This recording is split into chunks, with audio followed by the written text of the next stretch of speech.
Hello friends. तो आज की क्लास पे हम लोग प्रोबेबिलिटी फैमिली की लास्ट दो सैम्पलिंग डिस्कस करेंगे, सिस्टमैटिक सैम्पलिंग और मल्टी स्टेज सैम्पलिंग, अर्थात क्रमबद्ध प्रतिदर्शन और बहुस्तरीय प्रतिदर्शन क्या होता है।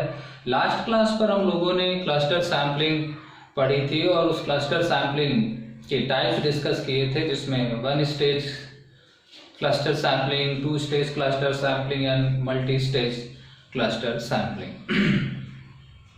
तो सबसे पहले आज हम लोग सिस्टमैटिक सैम्पलिंग समझते हैं। सिस्टमैटिक सैम्पलिंग के साथ सबसे बड़ी जो समस्या है वो ये है, इसकी फैमिली को लेकर के है। कभी कभी हम लोग इसे प्रोबेबिलिटी फैमिली में देखते हैं, कभी कभी किसी विशेषज्ञ ने इसे नॉन प्रोबेबिलिटी सैम्पलिंग कहा और कभी कभी किसी ने इसे क्वासी प्रोबेबिलिटी या सेमी प्रोबेबिलिटी सैम्पलिंग कहा। इसका मतलब है कि क्या ये एक प्योर प्रोबेबिलिटी सैम्पलिंग है या फिर ये एक नॉन प्रोबेबिलिटी सैम्पलिंग है या फिर ये सेमी प्रोबेबिलिटी या अर्ध प्रसंभाव्यता प्रतिदर्शन है। आज की क्लास में हम लोग इस प्रश्न का भी जवाब ढूंढेंगे कि हमें सिस्टमैटिक सैम्पलिंग को क्या समझना चाहिए। वैसे तो हम जो इसे पढ़ने जा रहे हैं वो प्रोबेबिलिटी सैम्पलिंग के अंतर्गत है, लेकिन कभी कभी इसे नॉन प्रोबेबिलिटी या सेमी प्रोबेबिलिटी सैम्पलिंग भी कहा जाता है। लेकिन वो कब कहा जाता है, उसकी टर्म एंड कंडीशंस क्या होती है, ये हमें आज समझना होगा। तो आज हम लोग ना केवल प्रोबेबिलिटी सैम्पलिंग का प्रोसीजर क्या होता है, प्रोबेबिलिटी सैम्पलिंग हमें कब अप्लाई करनी चाहिए और हम कैसे करते हैं, क्या इसके स्टेप्स होते हैं, बल्कि इसे किस फैमिली में कब रखा जाता है, हम ये भी समझने की कोशिश करेंगे। तो आइए आज की क्लास हम लोग स्टार्ट करते हैं। सिस्टमैटिक सैम्पलिंग या क्रमबद्ध प्रतिदर्शन क्या है।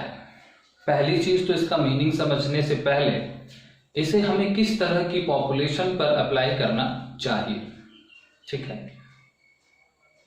देखिए, प्रोबेबिलिटी सैम्पलिंग हम तब अप्लाई करना चाहिए जब हमारी जो पॉपुलेशन है वो पॉपुलेशन आइडेंटिफाई हो जाए, यानी उसका जो सैम्पलिंग फ्रेम है वो अवेलेबल हो। क्योंकि इस सैम्पलिंग के अंतर्गत हमें पॉपुलेशन की हर यूनिट को एक नंबर या एक न्यूमेरिकल वैल्यू, एक सीरियल नंबर असाइन करना होता है और हम उसे सीरियल नंबर असाइन तभी कर सकते हैं जब हम उसकी एक पहचान कर सके या उसको हम आइडेंटिफाई कर सके।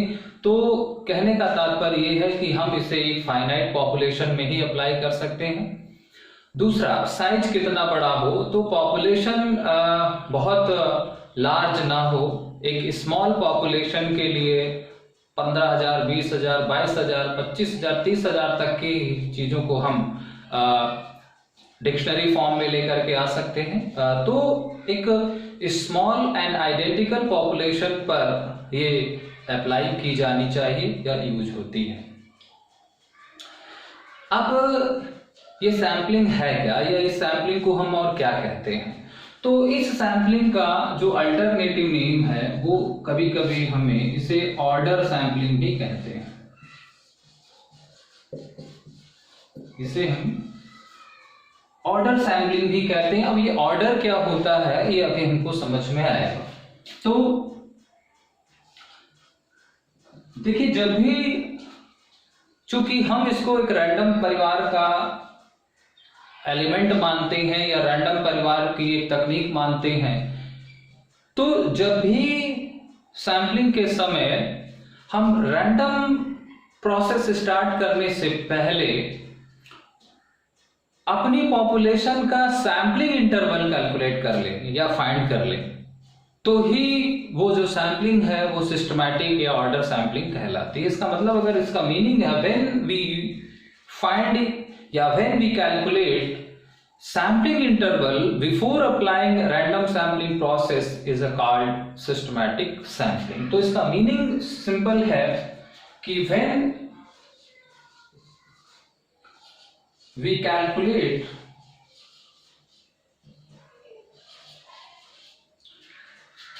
सैम्पलिंग इंटरवल, मेन टर्म यहां पर क्या है, ये है। When we calculate sampling interval before applying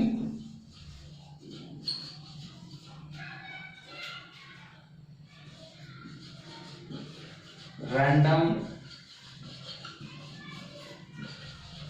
sampling process is called systematic sampling।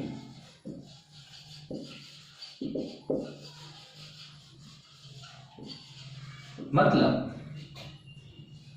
जब भी यादृच्छिक प्रतिदर्शन प्रक्रिया प्रारंभ करने से पहले या लागू करने से पहले हम प्रतिदर्शन अंतराल या सैंपलिंग इंटरवल की गणना करते हैं तो उसे ही हम सिस्टमैटिक सैंपलिंग कहते हैं। अब यहां पर ये सैंपलिंग इंटरवल होता क्या है? सैंपलिंग इंटरवल का एक फॉर्मूला होता है, sampling interval is equal to capital N upon small n, और जो सैंपलिंग इंटरवल है उसको हम K से आइडेंटिफाई करते हैं या डिनोट करते हैं। अब यानी K क्या है, where K is equal to sampling interval,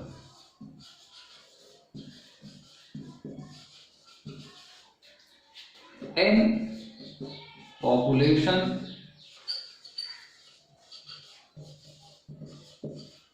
size and small n is a sample size. This is a formula to calculate the sampling interval। अब ये सिर्फ सैम्पलिंग इंटरवल है, इस सैम्पलिंग इंटरवल को कुछ और नामों से भी हम जानते हैं।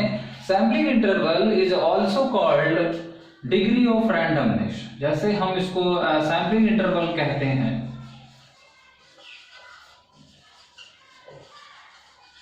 और इसको हम K से डिनोट कर रहे हैं, तो इसको और नामों से भी जाना जाता है, जैसे हम इसको डिग्री ऑफ रैंडमनेस भी कहते हैं।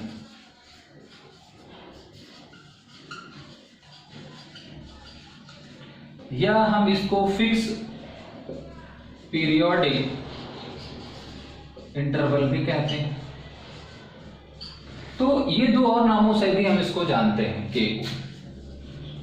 तो हमसे पूछा जाए कि क्रमबद्ध प्रतिदर्शन क्या है, तो हम कहेंगे कि जब भी प्रतिदर्शन या यादृच्छिक प्रतिदर्शन प्रक्रिया प्रारंभ करने से पहले हम प्रतिदर्शन अंतराल की गणना करते हैं, या प्रतिदर्शन अंतराल की गणना करने के पश्चात जब यादृच्छिक प्रतिदर्शन प्रक्रिया प्रारंभ की जाती है तो उसे ही हम क्रमबद्ध प्रतिदर्शन कहते हैं। यहाँ पर प्रतिदर्शन अंतराल को हम फिक्स पीरियोडिक इंटरवल या डिग्री ऑफ रैंडमनेस भी कह सकते हैं, यानी यादृच्छिकरण की सीमा भी कहा जा सकता है। और इसका फॉर्मूला है कि हम capital N upon small n, K is equal to capital N upon small n, जहां K क्या है, हमारा सैंपलिंग इंटरवल या फिक्स पीरियोडिक इंटरवल या डिग्री ऑफ रैंडमनेस कह सकते हैं। तो जब भी हम डिग्री ऑफ रैंडमनेस को पहले कैलकुलेट करते हैं, उसके पश्चात हम सिंपल रैंडम प्रोसेस या रैंडम सैंपलिंग प्रोसेस स्टार्ट करते हैं, तो उसे ही हम सिस्टमैटिक सैंपलिंग कहते हैं। अब यहाँ पर ये K इंटरवल कैसे कैलकुलेट होता है, तो इसकी अपनी एक प्रक्रिया है। तो हम उस प्रक्रिया यानी प्रोसेस क्या होती है सिंपल रैंडम सिस्टमैटिक सैंपलिंग की या फिर ऑर्डर सैंपलिंग की। तो प्रोसेस की बात करते हैं, तो सबसे पहले हमें क्या करना होता है, सबसे पहले हमें अपनी पॉपुलेशन के हर एलिमेंट को एक फिक्स सीरियल नंबर असाइन करना होता है। तो सबसे पहले फर्स्ट स्टेप क्या है, असाइन ए न्यूमेरिक नंबर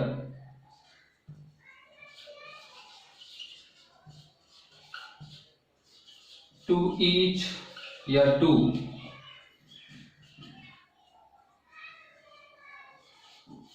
all elements या यूनिट्स ऑफ पॉपुलेशन। क्लियर? और ये हम कैसे करेंगे? असेंडिंग ऑर्डर में। असेंडिंग ऑर्डर में, चूंकि असेंडिंग ऑर्डर में ही यहां पर ये जो न्यूमेरिक नंबर अलॉट होते हैं, इसी कारण हम इसी ऑर्डर के कारण ही इसको ऑर्डर सैंपलिंग कहते हैं। अर्थात ये जो नंबर अलॉट होंगे वो 1 2 3 इस तरीके से अलॉट किए जाएंगे, यानी 1 से लेकर के जितने भी हैं। मान लीजिए हैं कि हमारे पास 1000 है, तो अंतिम यानी n इक्वल टू क्या हमारे पास आया? 1000 आ गया। 1 से लेकर के 1000 तक इकाइयां हैं। मान लेते हैं कि हमारी जो जनसंख्या है वो 1000 की है, तो कैपिटल N हमको यहाँ से मिल जाएगा जब हम अपनी जनसंख्या के हर यूनिट को या सभी इकाइयों को एक सांख्यिकी नंबर या एक न्यूमेरिकल डिजिट्स असाइन कर देते हैं या उसको आवंटित कर देते हैं। जब हमको कैपिटल N पता हो गया तो अब हमें क्या चाहिए? स्मॉल n चाहिए। अर्थात अब हम क्या करते हैं? Determine sample size. Determine sample size अर्थात हमारा n। अब ये हम खुद डिसाइड करते हैं। मान लीजिए हमको क्या चाहिए? हमको 50 का सैंपल साइज चाहिए। ठीक है, तो हमको क्या मिल गया? सबसे पहले हम कैपिटल N फाइंड करेंगे, और कैपिटल N फाइंड करने के लिए हम क्या करते हैं? अपनी जनसंख्या की सभी इकाइयों को बढ़ते हुए क्रम में या आरोही क्रम में अंक आवंटित करते हैं, और जहां तक भी आवंटन हो, जरूरी नहीं कि वो हमेशा 10 के मल्टीपल पर हो, कुछ भी हो सकता है, इवन ऑड कुछ भी नंबर हो सकता है, जो भी व्हाटएवर वो नंबर आएगा वो आपको मिल जाएगा। इसके पश्चात आप क्या करते हो? अपने प्रतिदर्श के आकार का निर्धारण करते हो, वो आप स्वयं करते हो। अगली क्लासेस पर हम सैंपल साइज कैसे डिटरमाइन किया जाता है इसके बारे में पढ़ेंगे, लेकिन अभी हमने अज्यूम कर लिया कि मान लीजिए रिसर्चर को 1000 की जनसंख्या के सापेक्ष उसको 50 का सैंपल चाहिए। अब जब कैपिटल N और स्मॉल n मिल गया, तब हमारा काम क्या होगा? Then find the sampling interval. Find the sampling interval की, और की कैसे फाइंड होगा? By capital N upon small n। इसका मतलब है कि 1000/50, इसका मतलब 20। के की वैल्यू का क्या आ गई? 20 आ गई। तो हमारा सैंपलिंग इंटरवल आ चुका है। अब सैंपलिंग इंटरवल प्राप्त करने के पश्चात अब रैंडमनेस प्रोसेस, अब रैंडम सैंपलिंग प्रोसेस स्टार्ट होगी। अभी हमने सैंपलिंग स्टार्ट करने के पहले की प्रक्रिया के बारे में जाना। तो रैंडम प्रोसेस स्टार्ट करने से पहले या रैंडम सैंपलिंग प्रोसेस स्टार्ट करने से पहले हमें ये 3 काम करने हैं। हमें सबसे पहले अपनी जनसंख्या की सभी इकाइयों को बढ़ते हुए क्रम में एक डिजिट्स या एक न्यूमेरिकल डिजिट्स असाइन करनी है। उसके पश्चात हमें अपना एक सैंपल साइज का असेस करना है, अनुमान लगाना है, या उसके बाद उसको निर्धारित करना है, और देन फिर हमें सैंपलिंग इंटरवल या के की वैल्यू को फाइंड करना है। और सैंपलिंग इंटरवल या प्रतिदर्शन अंतराल की गणना हमेशा जनसंख्या बटे प्रतिदर्श, जनसंख्या आकार बटे प्रतिदर्श आकार अर्थात capital N upon small n से की जाती है, जो भी वैल्यू आएगी। अब ये जो के की वैल्यू है,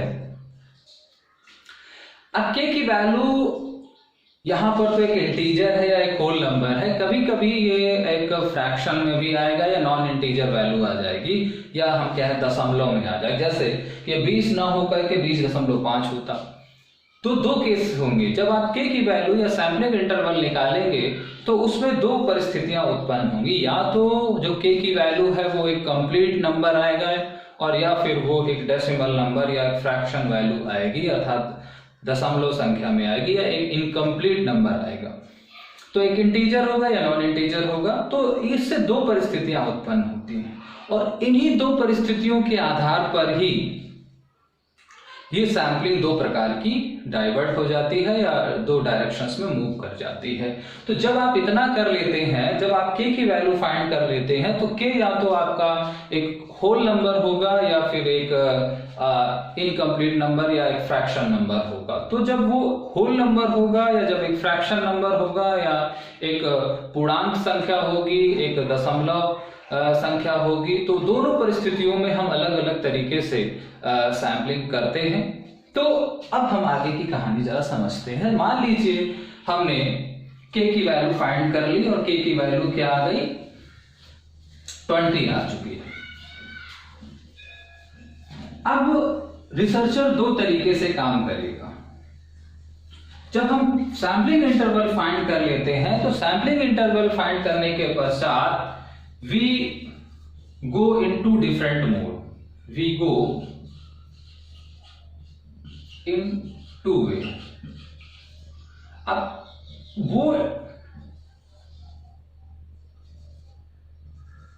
वो जो दो तरीके हैं, वो दो तरीके क्या हैं? Then we go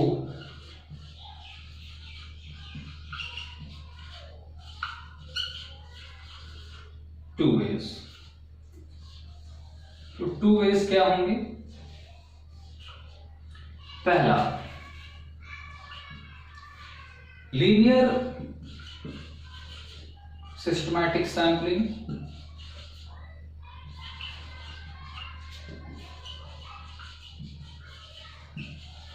या हम इसको कह सकते हैं रेखीय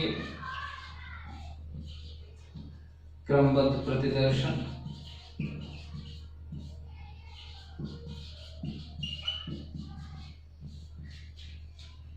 और एक है circular.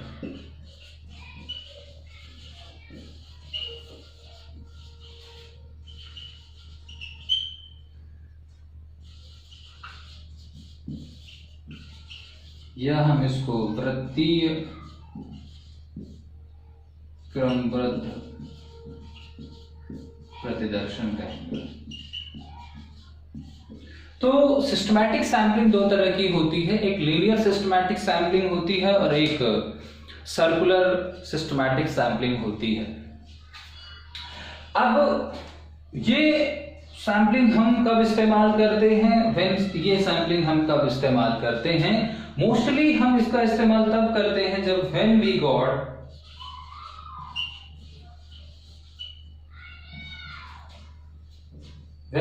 got k value as integer या whole number, और हम सर्कुलर सिस्टमैटिक सैंपलिंग का इस्तेमाल करते हैं when we got useful, when we got fraction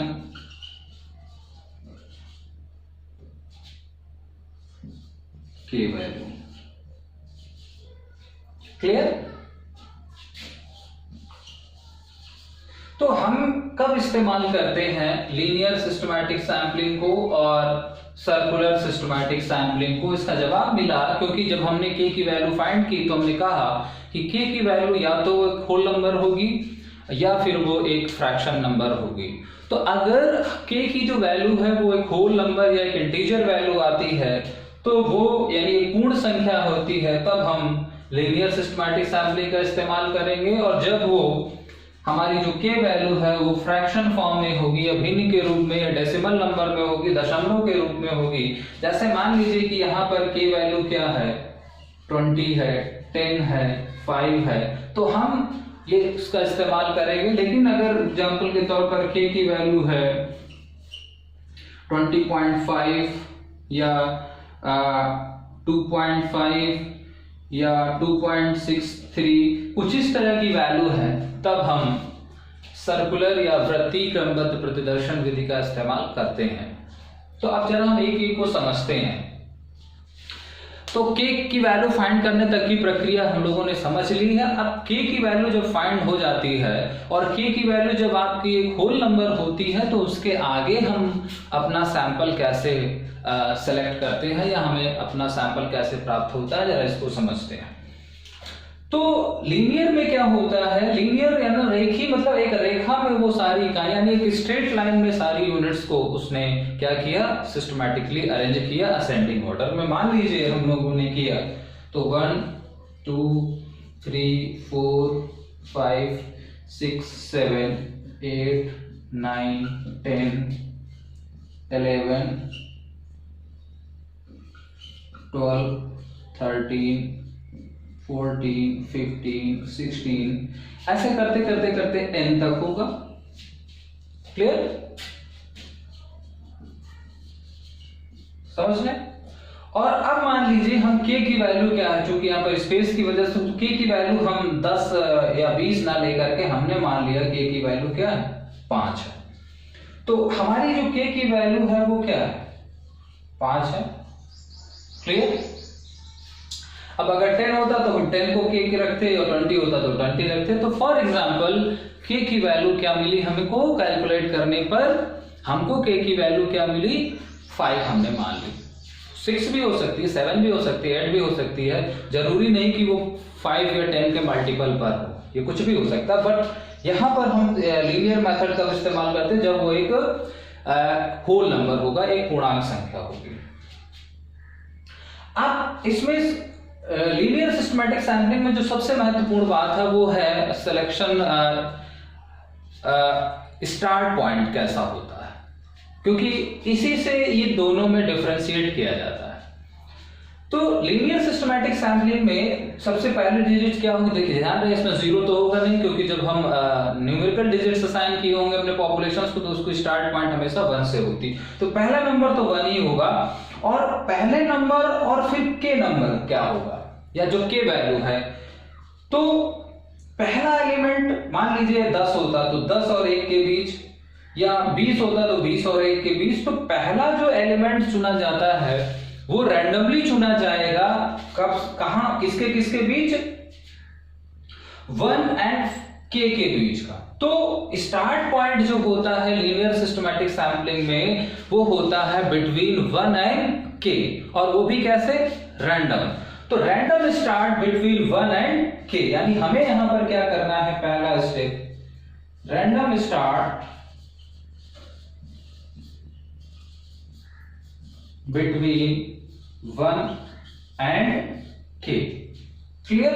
तो 1 और 5 के बीच में हम कोई भी विधि से, कोई भी रैंडम तरीका अपना करके, चाहे वो डाइस हो या हम लकी जो है कोई भी ड्रॉ मेथड या डाइस या कॉइन टॉस, किसी भी मेथड से हमने 1 और 5 के बीच का कोई डिजिट्स चुनेंगे रैंडमली। क्लियर? अब जब हमने रैंडम स्टार्ट किया, यानी 5 और 1 के बीच के डिजिट्स, होता क्या है कि कभी कभी लोग यहाँ पर ये बता देते हैं कि जो के नंबर आएगा वही हम सबसे पहले ले लेते हैं। इसीलिए अभी हमने कहा था कि हम सिस्टमैटिक सैंपलिंग को कभी कभी कुछ लोगों ने नॉन रैंडम सैंपलिंग या नॉन प्रोबेबिलिटी सैंपलिंग में भी कंसीडर किया है। और वो तभी, ये जो सिस्टमैटिक सैंपलिंग है ये नॉन रैंडम सैंपलिंग या नॉन प्रोबेबिलिटी सैंपलिंग में तभी जो है वो असाइन होती है जब 1 और k के बीच का जो डिजिट्स लिया जाता है वो नॉन रैंडम तरीके से ले लिया। मान लीजिए हम सोच लें कि हमने 5 ही ले लिया, तो अगर हमने 5 ले लिया तो फिर ये क्या कहलाएगा, ये हमारा एक तब ये सिस्टमैटिक सैंपलिंग जो है वो प्रोबेबिलिटी सैंपलिंग परिवार में नहीं आएगा। ध्यान रखें कि वो नॉन प्रोबेबिलिटी सैंपलिंग में चला जाएगा। तो अगर आपसे पूछा जाए कि सिस्टमैटिक सैंपलिंग को हम प्रोबेबिलिटी सैंपलिंग और नॉन प्रोबेबिलिटी सैंपलिंग में कब कंसीडर करते हैं, तो उसका जवाब ये है कि जब सैंपलिंग के समय सैंपलिंग का जो पहला यूनिट है या जो सैंपल का पहला यूनिट है वो k और 1 और k के बीच लिया जाता है, लेकिन k और 1 के बीच उसका सिलेक्शन रैंडम ना होकर के नॉन रैंडम तरीके से होता है, तब हम उसको नॉन रैंडम सैंपलिंग कहते हैं। तो अभी तो हम इसको रैंडम सैंपलिंग में पढ़ रहे हैं, तो हमने क्या किया, रैंडम स्टार्ट करना है। ध्यान रखें हमें स्टार्ट भी रैंडम ही करना है। अब हमने 1 और 5 के बीच का कोई डिजिट लिया, मान लीजिए हमारा जो डिजिट आया वो आया 3। क्लियर? अब 3 आ गया।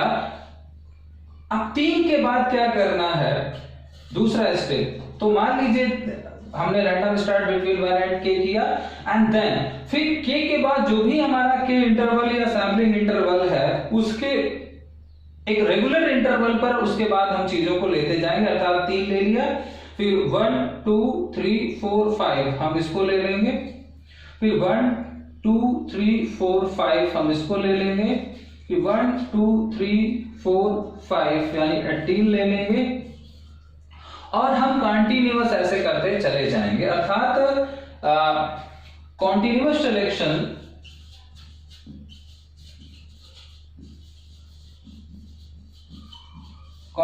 सिलेक्शन ऑफ यूनिट्स एट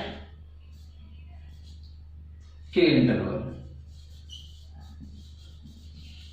अर्थात जो k और 1 के बीच, तो ध्यान रखें कि इसमें जो पहला पॉइंट होगा वो बहुत महत्वपूर्ण होता है। पहले पॉइंट का जो सिलेक्शन होता है, क्योंकि कभी कभी हम 1 और k की बात करते हैं और कभी कभी 1 और n की बात करते हैं। कभी कभी कुछ लोग 1 और n के बीच में ही पहला एलिमेंट ढूंढने की कोशिश करते हैं, तब वो दूसरा मेथड बन जाता है। क्लियर? तो समझ में आया कि लीनियर सिस्टमैटिक सैंपलिंग क्या होती है। लीनियर सिस्टमैटिक सैंपलिंग वो होती है जिसमें हम सैंपलिंग इंटरवल और एक और सैंपलिंग इंटरवल के बीच के ही एलिमेंट्स का सबसे पहले रैंडम सिलेक्शंस करते हैं और फिर उस एलिमेंट के बाद सैंपलिंग इंटरवल एक रेगुलर जो है सैंपलिंग इंटरवल बाद की सारी इकाइयों का चयन करते जाते हैं और वो अंतिम तक करते रहते हैं और अंतिम तक में आपका जो भी स्मॉल एन जो रिक्वायर्ड सैंपल साइज होता है वो आपको मिल जाता है। इसमें तरीका क्या है? इसमें तरीका ये है कि जो स्टार्ट पॉइंट और एंड पॉइंट होता है वो दोनों ही अलग अलग रहते हैं। इसमें स्टार्ट पॉइंट और एंड पॉइंट में कोई भी पॉइंट रिपीटेड नहीं होता है, हमेशा कॉन्टिन्यूअस आगे सीरीज को चलती चली जाती है। अब जरा इसी को हम सर्कुलर सिस्टमैटिक सैंपलिंग से बात कर लें।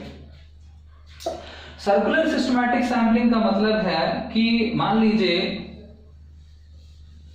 इसी चीज को हमें समझना है।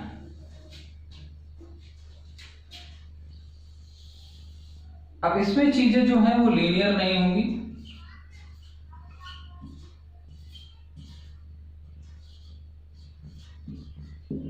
एन तक होंगी। क्लियर? इसमें एलिमेंट्स क्या सर्कुलर फॉर्म में अरेंज है, इसमें एक स्ट्रेट लाइन के फॉर्म में अरेंज है। सबसे पहले हम क्या करते हैं, यहां पर पहला पॉइंट क्या होता है, रैंडम स्टार्ट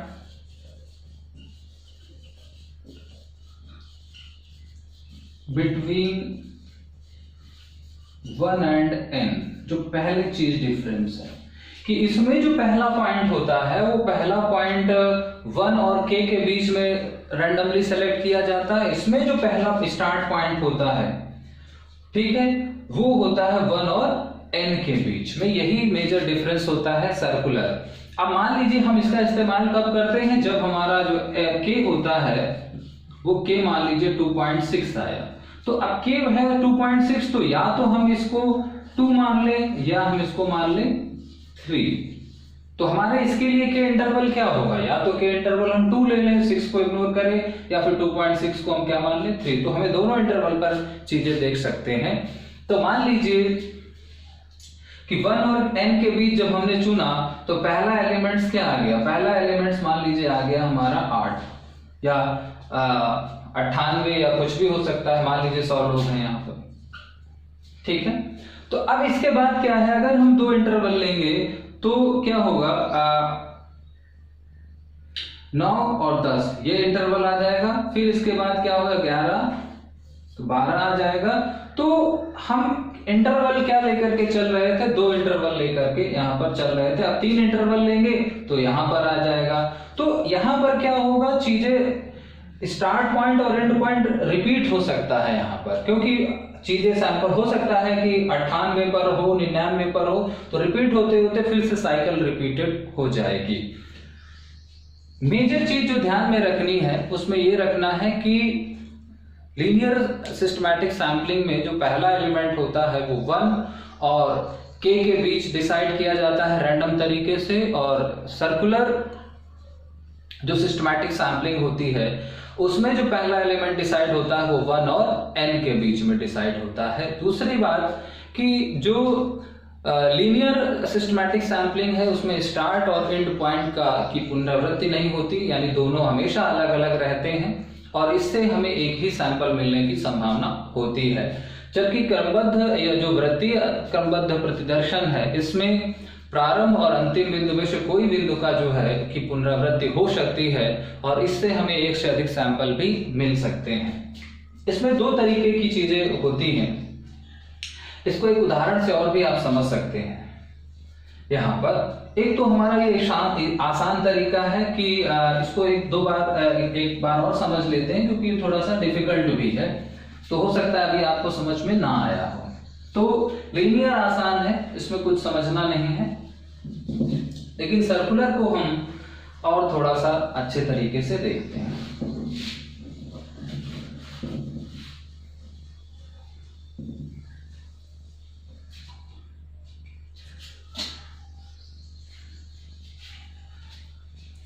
तो सर्कुलर में मान लीजिए ये है,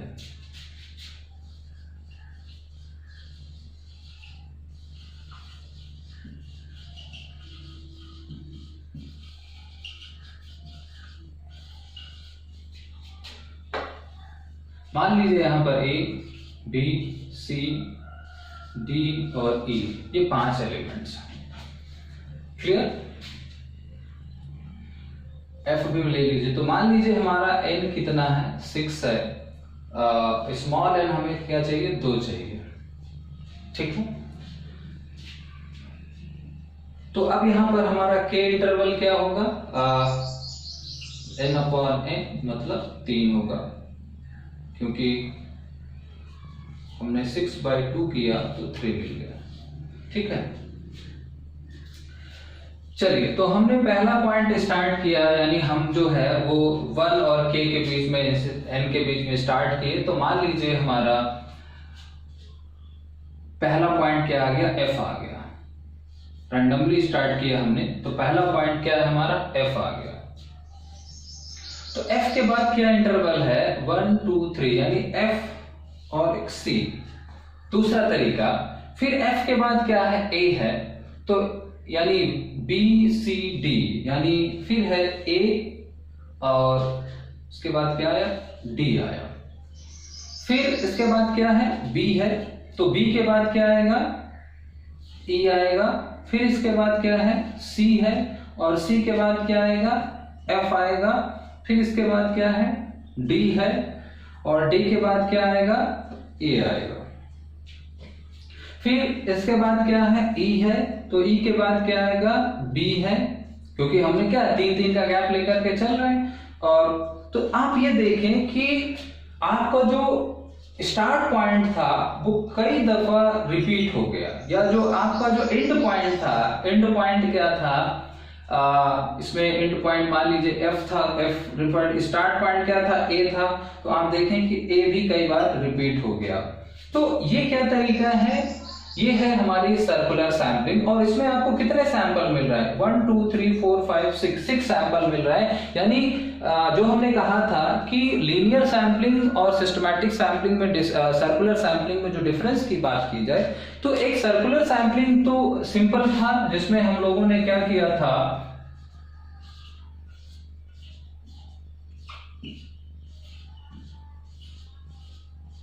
कि मान लीजिए हमने 10 से स्टार्ट किया और 3 का गैप चला, तो हमको क्या मिला, हमने 9th ले लिया। फिर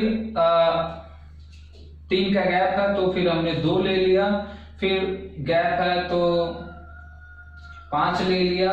फिर गैप है तो 8 ले लिया। फिर गैप है तो ये हमारा सैंपल साइज यहाँ पर आ गया 4 का। ये एक सिंपल तरीका। दूसरा क्या होता है कि जहां जो हमारा एंड पॉइंट होता है, जैसे हमारी ये सैंपलिंग कहां से स्टार्ट हुई, F से स्टार्ट हुई, तो F से 3 का गैप है, C लिया, तो F के बाद क्या है, A है। तो देखिए यानी F से A गया, A से B, B से C, C से D, D से E, यानी हर कॉन्टिन्यूअस में चल रहा है। और कॉन्टिन्यूअस के बाद उसका जो अगला एलिमेंट है उसमें क्या है, यानी यहां पर क्या है, इसके बीच 3 का गैप है, इसके बीच देख लें, हमेशा इन एलिमेंट्स के बीच क्या है, 3 का गैप है। और यहां पर सैंपल साइज कितने हैं, अगर हम सैंपल्स की बात करें या सैंपल्स की बात करें तो सैंपल्स क्या है, 6 ही हैं, यानी n के बराबर है। तो अंतर क्या है, एक तरीका इसका ये भी है कि हम चीजों को एक सर्कुलर फॉर्म में अरेंज करने के बाद 1 और n के बीच, 1 एंड n के बीच का कोई भी नंबर रैंडमली सेलेक्ट कर ले। संभावना इसमें ये होती है कि इसमें स्टार्ट पॉइंट या एंड पॉइंट में से कोई भी एक चीज रिपीटेड होगी। और दूसरा, इसका जो एक्सट्रीम फॉर्म है वो इस तरीके से जिसमें हमें कई सारे सैंपल मिल सकते हैं। तो अगर हम लीनियर सैंपलिंग और सर्कुलर सैंपलिंग में डिफरेंस की बात करें तो पहला डिफरेंस ये बनता है, दोनों में जो के इंटरवल या जो सैंपलिंग इंटरवल या डिग्री ऑफ रैंडमनेस है उसको कैलकुलेट करने या उसको फाइंड तक की करने की जो प्रोसेस है वो इक्वल है। चाहे हम लीनियर की बात करें चाहे हम सर्कुलर की बात करें, के की वैल्यू फाइंड करने तक एक समान कार्य करना है। सबसे पहले हमें n फाइंड करना है, अर्थात हर इकाई को एक नंबर देना है, एक नंबर असाइन करना है, एक फिक्स करना है। फिर उसके बाद हम अपने सैंपल साइज का डिटर्मिनेशन करेंगे और फिर उस सैंपल साइज को डिटरमाइन करने के पश्चात हम के की वैल्यू फाइंड कर लेंगे capital N upon small n से। उसके बाद फिर अब बाइफर्केशन होता है, या तो हम लीनियर का इस्तेमाल कर लें या सर्कुलर का। अगर हमारी के की वैल्यू एक होल नंबर है तो फिर हम लीनियर को ज्यादा प्रेफरेंस देंगे। और लीनियर में जो पहला एलिमेंट लिखा जाएगा, चूज किया जाएगा, वो हमेशा 1 और k के बीच चुना जाएगा।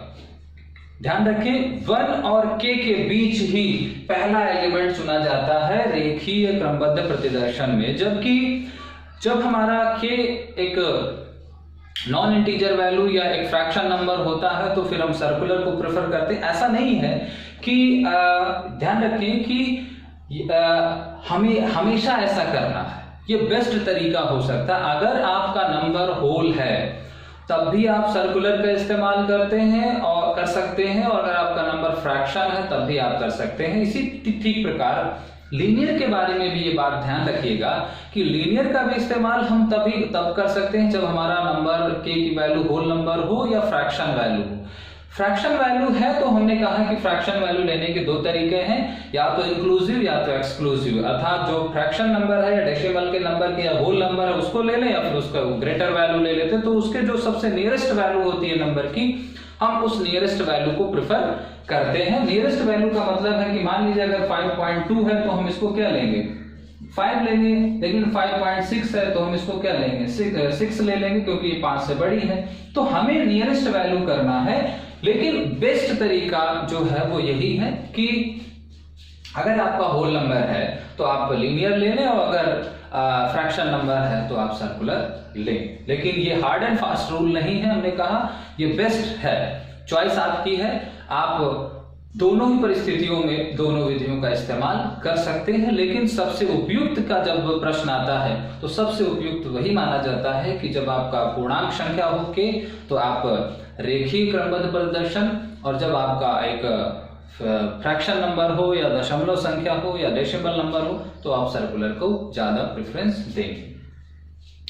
मेन चीज दिमाग में रखनी है कि कई दफा अलग ही बात हो चुकी है, एक अंतिम बार हम लोग इस बात को एक ब्रीफ करते हैं कि लीनियर सिस्टमैटिक सैंपलिंग में जो पहला एलिमेंट चुना जाएगा वो 1 और k के बीच चुना जाएगा, जबकि सर्कुलर में 1 और n के बीच चुना जाता है। दूसरा अंतर है कि लीनियर में जो सारे तत्व होते हैं वो एक सीधी रेखा में अर्थात बढ़ते हुए क्रम में रखे होते हैं।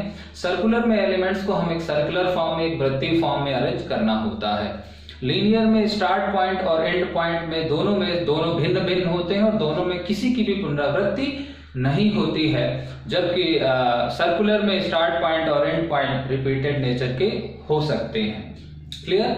एक अंतिम डिफरेंस कि लीनियर से हमको केवल एक ही सैंपल मिलेगा और सर्कुलर से हमें उतने सैंपल मिल सकते हैं जितना कि हमारा पॉपुलेशन साइज आता है। हमें मल्टीपल सैंपल मिल सकते हैं सर्कुलर से। सर्कुलर की ही दो कंडीशंस हैं, एक इंक्लूसिव और एक एक्सक्लूसिव। एक्सक्लूसिव में क्या करते हैं, हम 1 और n के बीच का जो एलिमेंट होता है उसके आगे क्या है, उसके आगे हम बढ़ते चले जाते हैं एक लीनियर फॉर्म में, ऐसे बढ़ा। क्लियर? और फिर एक तरीका इसमें ये भी है एक इंक्लूसिव, जिसमें हम क्या करते हैं, जो भी 1 और n के बीच मिला हम उसको पहले लिया, और उसके बाद जो हमारा k वैल्यू है उस k वैल्यू के आधार पर, यानी 3 थी तो 1 2 3 हमने क्या किया, k के बाद c को चुना, फिर हमने क्या किया अगला ही एलिमेंट लेकर के चल, f के बाद a, फिर a के बाद b, तो आप देखें कि f a b c d e यही सारे एलिमेंट, तो उतने संख्या में ये हमारा क्या है, इसका इंक्लूसिव मेथड है लीनियर का। दोनों तरीके से ज्यादा सिंपली बहुत सारे लोग इसको इस्तेमाल करते हैं, बहुत सारे लोग इसको इस्तेमाल करते हैं। तो ये था हमारा सिस्टमैटिक सैम्पलिंग और सिस्टमैटिक सैम्पलिंग के दो एस्पेक्ट। अब इसकी अच्छाई क्या है, बुराई क्या है, या इसमें अच्छाइयाँ क्या हैं, कमियां क्या हैं। तो अगर हम बात करें सिस्टमैटिक सैम्पलिंग की, तो सिस्टमैटिक सैम्पलिंग एक बहुत ही आसानी से और बहुत ही कम समय में हम इसको सैंपल मिल जाता है इसमें, क्योंकि हम सीधे क्या करते हैं, नंबर असाइन करते हैं और नंबर के वैल्यू फाइंड कर लेते हैं, और के रेगुलर इंटरवल पर जो के अंतराल पर जो भी तत्व रहते हैं उन सारे तत्वों को हम चिन्हित करते जाते हैं। जैसे अगर टेलीफोन डायरेक्टरी है, वह टेलीफोन डायरेक्टरी नंबर उठाए और उसमें रेगुलर इंटरवल पर हम चीजें लेते जाते हैं, जैसे कि हम टेबल ऑफ रैंडम सिलेक्शन जो एक प्रोसीजर होता है रैंडम सैम्पलिंग का उसमें करते हैं। कमी क्या है इसमें, कमी ये होती है कि अगर जो अरेंज किया गया है, जब हम नंबर असाइन करते हैं तो अगर वहां पर रिसर्चर ने बायस्ड होकर के कुछ काम किया तो फिर वहां पर सैम्पलिंग एरर की संभावना बढ़ जाती है। तो वो जो अरेंजिंग होता है उस अरेंजिंग में अगर कोई खामी है तो उससे त्रुटि आने की संभावना हो जाती है। और एक अंतिम बात कि हम इसे प्रोबेबिलिटी कहें या नॉन प्रोबेबिलिटी कहें, तो हम इसको प्रोबेबिलिटी फैमिली में भी रखते हैं और नॉन प्रोबेबिलिटी में भी रखते हैं। प्रोबेबिलिटी में कब रखते हैं, जब हम हर स्टेज पर रैंडम सिलेक्शंस की बात करते हैं, अर्थात पहला एलिमेंट्स भी हमने रैंडमली चुना और उसके बाद के इंटरवल पर भी चीजों को फाइंड किया। लेकिन अगर पहला एलिमेंट हमने सेल्फ चॉइस कर ली, हमने 1 और n के बीच या 1 और k के बीच के जो एलिमेंट्स हैं उनको हमने रैंडमली ना लेकर के आर्बिट्रेरी तरीके से लिया या सेल्फ चॉइस की या लॉ ऑफ इंटरेस्ट पर कर दिया, भले ही फिर आगे हमने उसको के इंटरवल पर के ही एलिमेंट्स चुने हो, लेकिन तब भी वो पूरी की पूरी जो सैम्पलिंग है वो नॉन प्रोबेबिलिटी सैम्पलिंग के अंतर्गत या नॉन रैंडम सैम्पलिंग के अंतर्गत कंसीडर की जाएगी। क्लियर। तो हम इसको कब प्रोबेबिलिटी कहते हैं और कब नॉन प्रोबेबिलिटी कहते हैं, इन्हीं में दोनों की वजह से कुछ लोगों ने इसको सेमी प्रोबेबिलिटी या क्वाजी प्रोबेबिलिटी सैम्पलिंग भी कहा गया, लेकिन ऐसा बहुत कम है। ज्यादातर लोग इसको सिस्टमैटिक सैम्पलिंग को प्रोबेबिलिटी में रखते हैं या नॉन प्रोबेबिलिटी में। नॉन प्रोबेबिलिटी में कब रखा जाएगा वो हम लोगों ने अभी समझा कि जब हम पहला एलिमेंट रैंडम तरीके से ना लेकर के नॉन रैंडम तरीके से सेलेक्ट करते हैं, भले ही बाद में फिर के इंटरवल की चीजें सेलेक्ट करें, तो वो हमारी नॉन प्रोबेबिलिटी या नॉन रैंडम सैम्पलिंग के अंतर्गत ही कंसीडर की जाएगी। अब इसके बाद गाइस हम लोग प्रोबेबिलिटी सैम्पलिंग की एक लास्ट सैम्पलिंग डिस्कस कर लेते हैं, मल्टी स्टेज सैम्पलिंग। बहुस्तरीय या बहुस्तर प्रतिदर्शन क्या होता है, जरा इसकी चर्चा करते हैं, उसके बाद हम लोग नॉन प्रोबेबिलिटी सैम्पलिंग की तरफ आएंगे। तो पांचवी और अंतिम जो विधि है वो है multi stage sampling.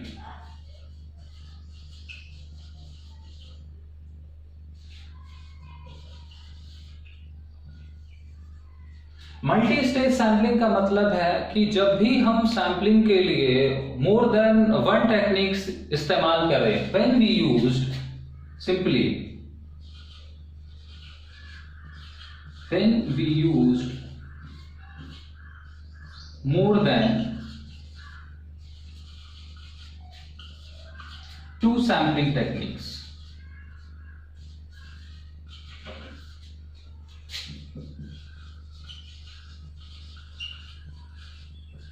is called multi-stage sampling.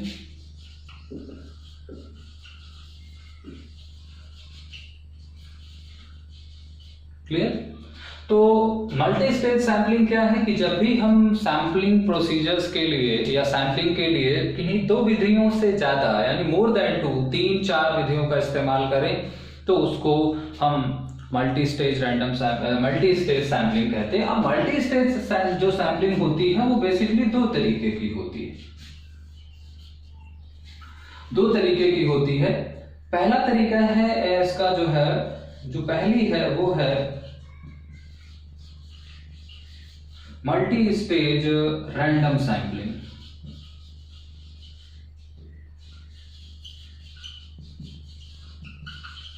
और जो दूसरी विधि है वो है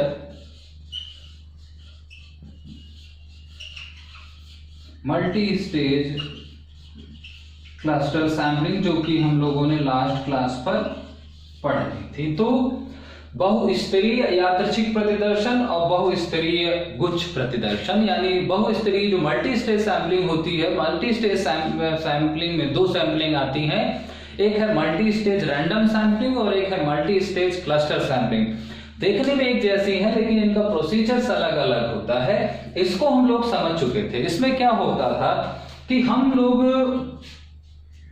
एक पॉपुलेशन से क्या करते थे, पॉपुलेशन से हम रैंडमली या एसआरएस के थ्रू हम क्या कर रहे थे, क्लस्टर सेलेक्ट कर रहे थे और फिर उन क्लस्टर्स को हम क्या कर रहे थे, स्ट्रैटिफाइड बना दे रहे थे, स्ट्रैटिफाइड बना दे रहे थे। और स्ट्रैटिफाइड बनाने के बाद हमको क्या है, सैंपल मिल जा रहा था। ध्यान रखें, ठीक है। क्लस्टर से को हमने क्या किया, स्ट्रैटिफाइड कर दिया।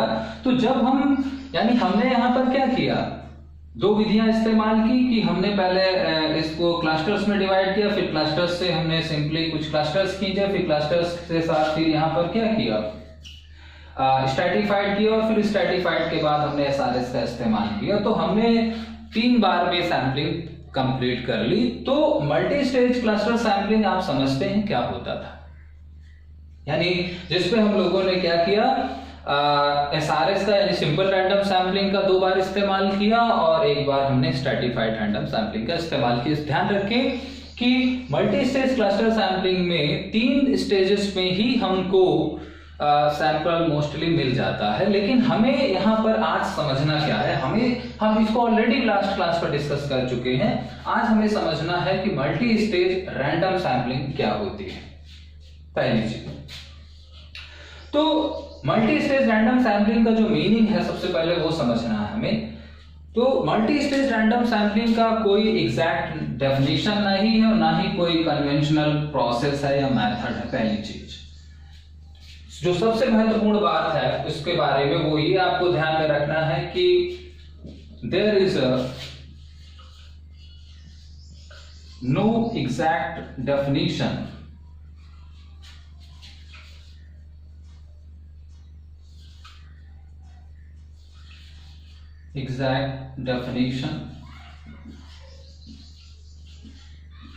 and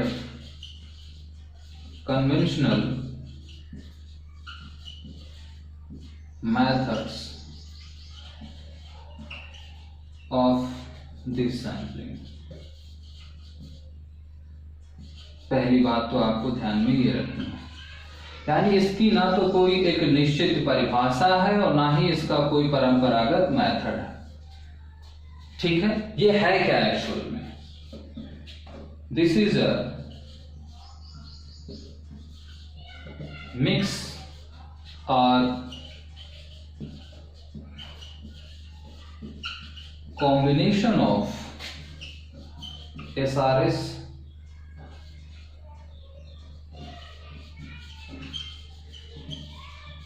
stratified and cluster sampling। ठीक है। तीसरी बात, this techniques complete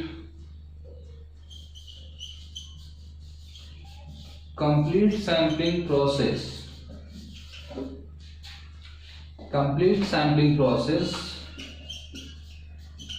in several steps। 3 बातें आपको यहां पर ध्यान में रखनी है इस सैंपलिंग के बारे में। पहली बात कि बहुस्तरीय यादृच्छिक प्रतिदर्शन क्या है। बहुस्तरीय यादृच्छिक प्रतिदर्शन में जो सबसे महत्वपूर्ण बात है वो आपको ये है कि ये क्या है, एसआरएस स्ट्रैटिफाइड और क्लस्टर सैंपलिंग का एक संयुक्त फलन है या कॉम्बिनेशन है या एक मिश्रित रूप है। तो जो मुख्य रूप से हम लोगों ने प्रोबेबिलिटी सैंपलिंग में पढ़ा था, simple random sampling, stratified random sampling और क्लस्टर सैंपलिंग, ये सैंपलिंग इनमें से किसी एक सैंपलिंग का नहीं बल्कि इन तीनों सैंपलिंग का एक कॉम्बिनेशन है। जबकि हम लोगों ने जो दूसरा मल्टी स्टेज का फ्रेम देखा था, मल्टी स्टेज क्लस्टर सैंपलिंग, वो एसआरएस और क्लस्टर एसआरएस और उसमें स्ट्रैटिफाइड का कॉम्बिनेशन था। ध्यान रखें, मल्टी स्टेज क्लस्टर सैंपलिंग में जो कॉम्बिनेशन था वो एसआरएस और स्ट्रैटिफाइड का था, जबकि मल्टी स्टेज रैंडम सैंपलिंग में जो कॉम्बिनेशन है वो एसआरएस, स्ट्रैटिफाइड और क्लस्टर्स तीनों का है। दूसरी बात कि जो मल्टी स्टेज क्लस्टर सैंपलिंग थी उसमें जो सैंपलिंग प्रोसेस है वो थर्ड स्टेज पर कंप्लीट हो जाती है, तीसरे स्टेज पर हमको सैंपल मिल जाता है। जबकि मल्टी स्टेज रैंडम सैंपलिंग में सेवरल स्टेप्स होते हैं, कभी कभी 3, 4, 5, 6, 7, 8, 9 स्टेप्स के बाद हमको सैंपल मिलता है। क्लियर? लेकिन इन सब के बावजूद मल्टी स्टेज रैंडम सैंपलिंग का कोई एग्जैक्ट डेफिनेशन नहीं है। बस डेफिनेशंस क्या है, यही जनरल डेफिनेशंस है कि दिस इज अ मिक्स और combination of SRS, stratified and cluster sampling. अब कन्वेंशनल मेथड क्यों नहीं है? कन्वेंशनल मेथड नहीं है कि सबसे पहले एसआरएस होगा फिर स्ट्रैटिफाइड होगा या क्लस्टर्स होगा। सब इसमें से कुछ भी पहले हो सकता है, पहले एसआरएस आ सकता है या सबसे पहले स्ट्रैटिफाइड कर ले फिर क्लस्टर करें या क्लस्टर्स के अंदर स्ट्रैटिफाइड करें। तो इसका कोई एग्जैक्ट डेफिनेशंस नहीं है कि यहां से ये होगा फिर ये होगा फिर ये होगा। कोई व्यक्ति एसआरएस पहले कर सकता फिर स्ट्रैटिफाइड करे फिर क्लस्टर बनाए या क्लस्टर्स बनाए फिर स्ट्रैटिफाइड एसआरएस करे। तो ये इसका मिक्स रूप है, लेकिन इसका कोई कन्वेंशनल मेथड नहीं है। और दूसरी बात, इसमें जरूरी नहीं कि 3 या 4 चरण में ही चीजें मिल जाएं, आपको सैंपल मिल जाए, जो आपका रिक्वायर्ड सैंपल है वो आपके पास आ जाए। कभी कभी 4, 5, 6 स्टेप्स भी आपको लग सकते हैं। तो एक एग्जाम्पल लेते हैं। एग्जाम्पल से पहले अगर हमसे पूछा जाए कि भाई बहुस्तरीय यादृच्छिक प्रदर्शन या मल्टी स्टेज रैंडम सैंपलिंग क्या है, तो हम कहेंगे कि multi stage random sampling is the combination of simple random sampling, stratified and cluster sampling. There is no traditional or conventional method of multi-stage random sampling. Clear? Or this sampling takes several steps to complete the sampling process. इसके बाद अगर हम अंतर की बात करें कि multi stage random sampling और मल्टी स्टेज क्लस्टर सैंपलिंग क्या है, में डिफरेंस क्या है, तो पहली चीज की जो क्लस्टर सैंपलिंग है, जो मल्टी स्टेज रैंडम सैंपलिंग है वो है कॉम्बिनेशन एसआरएस, स्ट्रैटिफाइड और क्लस्टर का, जबकि मल्टी स्टेज क्लस्टर सैंपलिंग है combination of SRS and stratified का। दूसरी बात, मल्टी स्टेज रैंडम सैंपलिंग में मल्टीपल स्टेप्स लगते हैं सैंपल प्रोसीजर्स को या सैंपल को कलेक्ट करने में या सैंपल को प्राप्त करने में, जबकि मल्टी स्टेज क्लस्टर सैंपलिंग में 3 स्टेज पर ही या 3rd स्टेज पर ही हमको रिक्वायर्ड सैंपल मिल जाता है। क्लियर? उसका एक एग्जैक्ट डेफिनेशन है मल्टी स्टेज क्लस्टर सैंपलिंग का, इसका कोई एग्जैक्ट डेफिनेशन नहीं है। डेफिनेशंस के या कोई इसका एग्जैक्ट या कन्वेंशनल तरीका नहीं, क्योंकि ये इसमें कई से भी कुछ भी स्टार्ट हो सकता है। इसीलिए ये क्या है, एक कॉम्प्लिकेटेड मेथड है। मल्टी स्टेज रैंडम सैंपलिंग करने से पहले एज ए रिसर्चर हमें एक्सपर्ट्स ओपिनियन ले लेना चाहिए कि हम अपनी मल्टी स्टेज रैंडम सैंपलिंग को किस प्रकार एग्जीक्यूट करें, क्योंकि इसका कोई परंपरागत या कोई एक स्थायी या परमानेंट प्रोसीजर नहीं है। तो कन्वेंशनल मेथड्स का मतलब है कि इसका कोई परमानेंट जो है वो प्रोसीजर्स नहीं कि भाई पहले ये करें फिर ये करें। जैसे कि अभी हम लोगों ने सिस्टमैटिक सैंपलिंग या उसके पहले क्लस्टर सैंपलिंग या उसके पहले स्ट्रैटिफाइड रैंडम सैंपलिंग में देखा, तो वहां पर एक फिक्स प्रोसीजर है, उसी या एक रेडीमेड तरीका है, उसी रेडीमेड तरीके के आधार पर ही हम सैंपलिंग करते हैं। यहाँ पर तरीका रेडीमेड नहीं है। अब एक उदाहरण ले लें इसको समझने के लिए। हाँ, एक और बात ध्यान में रखनी है कि जो मल्टी स्टेज क्लस्टर सैंपलिंग है उसमें पॉपुलेशन को क्लस्टर में डिवाइड किया जाता है, इसीलिए वो मल्टी स्टेज क्लस्टर सैंपलिंग कहलाती है। जबकि मल्टी स्टेज रैंडम सैंपलिंग में जो पॉपुलेशन है वो यानी इसमें क्लस्टर्स नहीं क्रिएट किए जाते हैं, बल्कि इसमें जो पॉपुलेशन है उसको ग्रुप्स में डिवाइड किया जाता है। तो सिंपल रैंडम सैंपलिंग में population divided into groups, but multi stage cluster sampling population divided into clusters या पॉपुलेशन क्लासिफाइड इन क्लस्टर्स। अब एक एग्जांपल के लिए अगर कहें कि मान लीजिए एक बहुत बड़े पॉपुलेशन पर, और हम मल्टी स्टेज रैंडम सैंपलिंग का इस्तेमाल कब करते हैं? मल्टी स्टेज सैंपलिंग वही तकनीक जब हमारी पॉपुलेशंस क्या हो, बहुत लार्ज हो और डिस्पर्स हो। तो हम ये जो टेक्निक्स है उस टेक्निक्स को हम कब इस्तेमाल करते हैं? लार्ज एंड डिस्पर्स्ड पॉपुलेशन, यानी एक बड़ी और बिखरी हुई जनसंख्या के लिए करते हैं। तो मान लीजिए एग्जाम्पल के तौर पर यूपी लेवल की एक स्टडी है, यूपी लेवल का एक सर्वे है।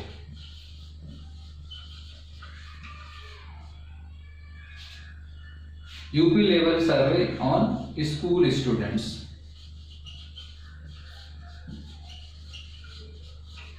ठीक है, ये हमारा रिसर्च है। तो हम लोगों ने क्या किया, सबसे पहले हमारा स्टेट है, ठीक है, स्टेट से अब स्टेट्स को हमने ग्रुप्स में डिवाइड किया। हमने क्या किया, ग्रुप्स में डिवाइड किया। मान लीजिए हमने ग्रुप्स में डिवाइड किया यहां पर, और ग्रुप्स क्या बनाया, east zone, west zone, north zone, या ऐसे कह लें north, south zone, east zone and west zone. हमने इसमें डिवाइड किया, ठीक है। अब इसमें से हमने क्या किया, एसआरएस के थ्रू हमने सिटीज ले ली। हमने क्या किया, शहर ले लिया, ठीक है। हर जोन से रैंडमली हमने क्या किया, यहां पर शहर ले लिया। अब सिटीज से हमने क्या लिया, फिर एसआरएस के थ्रू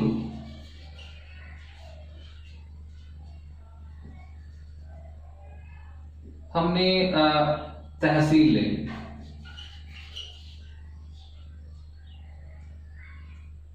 हमने क्या ले ली, तहसील, हर सिटीज से तहसील ले ली।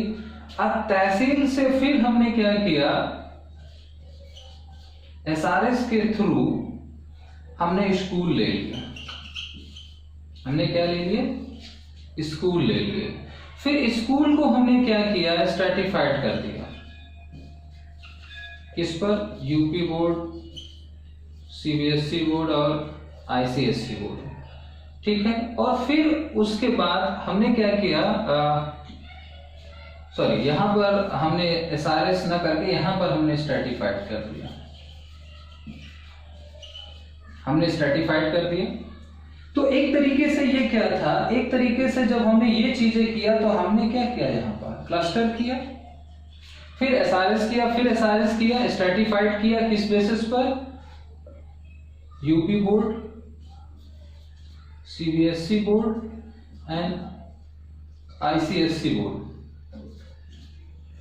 इसके बिहाफ पर हमने स्कूल्स को किया। फिर हमने क्या किया, यहां पर स्कूल्स को फिर हम लोगों ने स्ट्रैटिफाइड किया। अब इस बार हमने इसको क्या किया, स्टूडेंट्स निकाले, स्ट्रैटिफाइड किया स्टूडेंट्स में, और स्टूडेंट्स को हमने स्ट्रैटिफाइड क्या किया, बॉयज एंड गर्ल्स में कर दिया। स्कूल्स को स्ट्रैटिफाइड किया, उन्होंने स्ट्रैटिफाइड क्या किया, स्टूडेंट्स को बॉयज एंड गर्ल्स के आधार पर, और फिर हमको यहाँ पर हमारा सैंपल मिल गया। तो आप देखें कि हम लोगों ने क्या किया, मल्टीपल स्टेप्स लिए। अब यहाँ पर कोई हो सकता है स्टेट के बाद वो कमिश्नर, मंडल ले, मंडल के बाद डिस्ट्रिक्ट ले, डिस्ट्रिक्ट के बाद तहसील ले, तहसील शहर ले, शहर के बाद तहसील, तहसील के बाद ब्लॉक ले, और फिर उसके बाद स्कूल्स खोले। तो बहुत सारे तरीके हो सकते हैं। यहाँ पर आप देखें कि 1 2 3 4 5 6 स्टेप्स के बाद हमको सैंपल मिला। यहाँ पर बस एक चीज ध्यान रखनी है कि हर जगह जो रैंडमनेस है वो हर जगह मेंटेन होगी, हर चीज का जो सिलेक्शन होगा वो रैंडमली होगा, तभी इसको हम मल्टी स्टेज रैंडम सैंपलिंग कहते हैं। तो मेन चीज है कि इसमें क्लस्टर्स नहीं होते हैं, इसमें क्योंकि क्लस्टर्स बनाएंगे तो मल्टी स्टेज क्लस्टर सैंपलिंग में चली जाएगी, इसमें ग्रुप्स डिवाइड किए जाते हैं।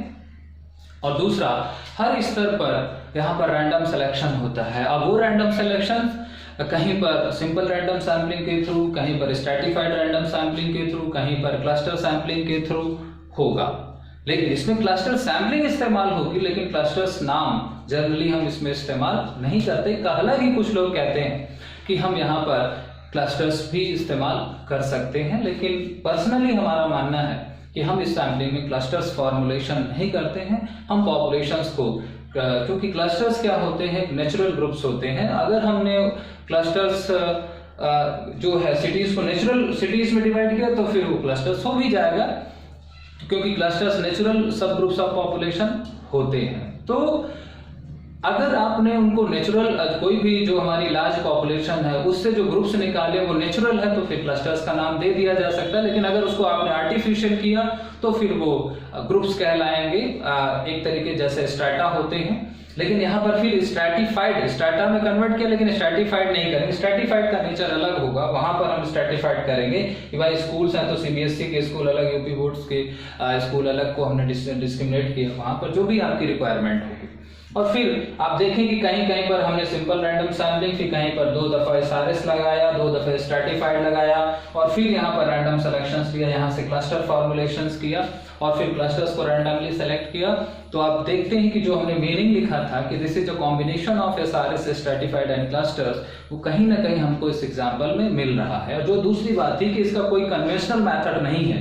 कन्वेंशनल मेथड इसलिए नहीं है क्योंकि एक के बाद दूसरे जो हम डिवीजन करते हैं, जो क्लासिफिकेशंस करते हैं, उसका कोई फिक्स पैरामीटर नहीं है। ये आपके डाइवर्जेंट थिंकिंग रिसर्चर की कैसी है और उसका जो रिसर्च का जो ऑब्जेक्टिव्स है या जो नेचर ऑफ रिसर्च है वो किस तरीके की है, वो डेप्थ स्टडी करना चाहता है या सुपरफिशियल स्टडी करना चाहता है, उस पर ही डिपेंड करता है।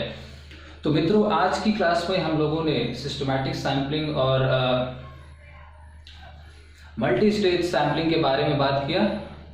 जो हमारी सिस्टमैटिक सैंपलिंग थी वो लीनियर और सर्कुलर में डिवाइडेड थी, और जो हमारी मल्टी स्टेज सैंपलिंग थी वो multi stage sampling, multi stage random sampling यानी बहुस्तरीय यादृच्छिक प्रतिदर्शन, और मल्टी स्टेज क्लस्टर सैंपलिंग यानी बहुस्तरीय गुच्छ प्रतिदर्शन में विभाजित थी।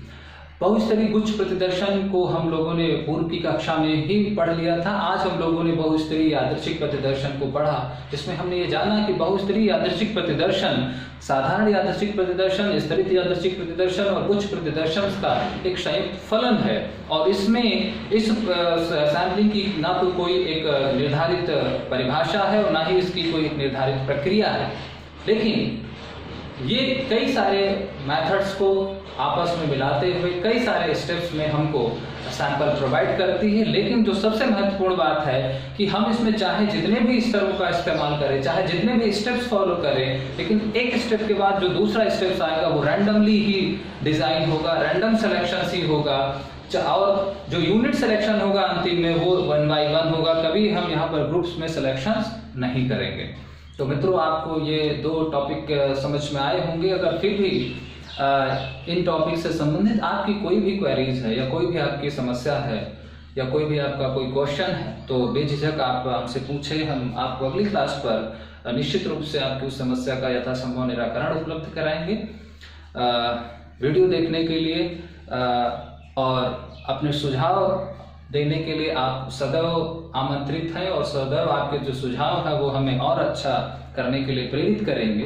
तो इस उम्मीद के साथ कि आप अपने बहुमूल्य सुझाव हम तक देंगे और हमारा उत्साहवर्धन करेंगे। यदि आपको ये चीज़ें, हमारे प्रयास पसंद आ रहे होंगे तो ज़रूर अपने कमेंट्स के द्वारा हमें सूचित करिएगा।